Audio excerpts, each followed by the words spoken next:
Hi guys! Welcome back sa aking kusina, and for today's video ay magsishare na naman ako sa inyo ng isa na namang patok at trending na pang negosyo recipe sa maliit na puhunan at talaga namang napakadali lang gawin. Yes mga mare, at talaga namang napakabilis lang din nitong ibenta dahil napakamura lang nito at napakaliit lang din naman ng puhunan na kakailanganin natin dito. Kaya naman kung interesado ka rin ay tara, samahan mo ko hanggang dulo. Una nga mga mare ay gagamit tayo dito ng lumpia wrapper o yung ating turon wrapper. Large size po yung gamit ko dito at ginupit ko lang or hinati ko lang po ito sa 4. Next naman mga mare ay gagamit din tayo dito ng cheese at in-slice ko nga lang yan sa gitna. Pagkatapos mga mare ay i-slice din natin yan sa ganito kaninipis lang. So depende na po sa inyo kung gaano kanipis ang gusto nyo sa inyong cheese. Huwag nyo lang po masyadong ninipisan dahil hahatiin pa po natin, or yung isang peraso nito ay hahatiin pa ulit natin sa 3 peraso katulad nito. At eto na nga mga mare yung mga na-slice ko na maliliit na cheese. And then gagamit din po tayo dito ng egg white. Ito yung gagamitin nating pang-seal. Napakadali lang nitong gawin mga mare. Maglalagay lang tayo ng egg white sa bawat dulo or sa bawat sulok nitong ating lumpia wrapper, para po talagang masil natin yan, and then saka natin yan iro-roll. And isang tip din mga mare para mas mapadali ang ating trabaho pagdating sa pagbabalot, make sure lang po na talagang bago yung mabili natin ng mga lumpia wrapper para po mas mapadali yung pagbalot natin at pag-seal sa ating lumpia wrapper. At uulitin na lang po natin yung process hanggang sa maibalot na natin lahat yung ating mga sliced cheese.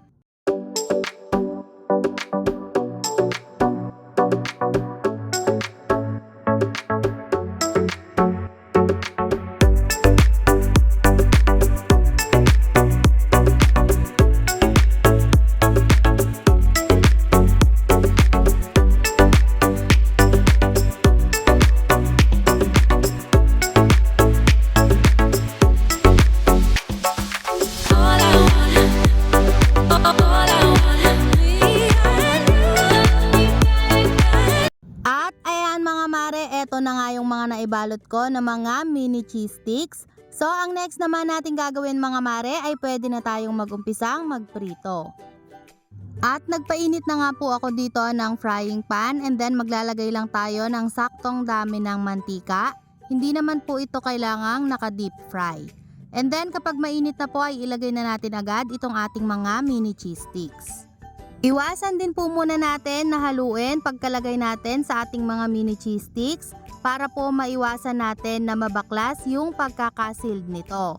At kapag nga po ganitong may pagka-brown na ay saka pa lang po natin ito hahaluin. Tapos mga mare, hintayin na lang natin yan hanggang sa tuluyan na po itong maluto.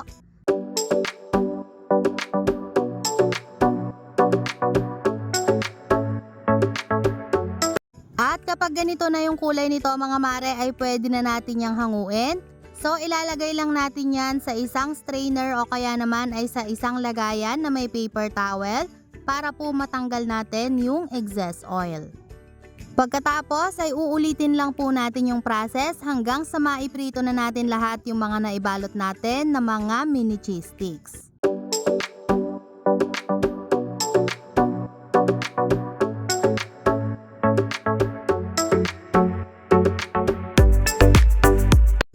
Ayan mga mare, eto na nga yung first batch ng mga naprito ko na mga mini cheese sticks.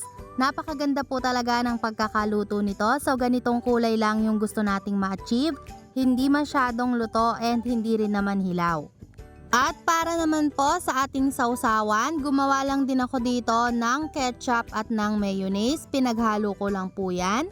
Para naman sa packaging mga mare, pwede nyong ilagay sa ganitong lagayan, lalo na kung marami yung bibilhin sa inyo. At talaga namang mas extra special kapag ganitong lagayan po ang pinaglagyan natin at mas malinis tignan. Ngayon naman mga mare, ipaparinig ko sa inyo kung gaano ka-crunchy itong ating mini cheese sticks.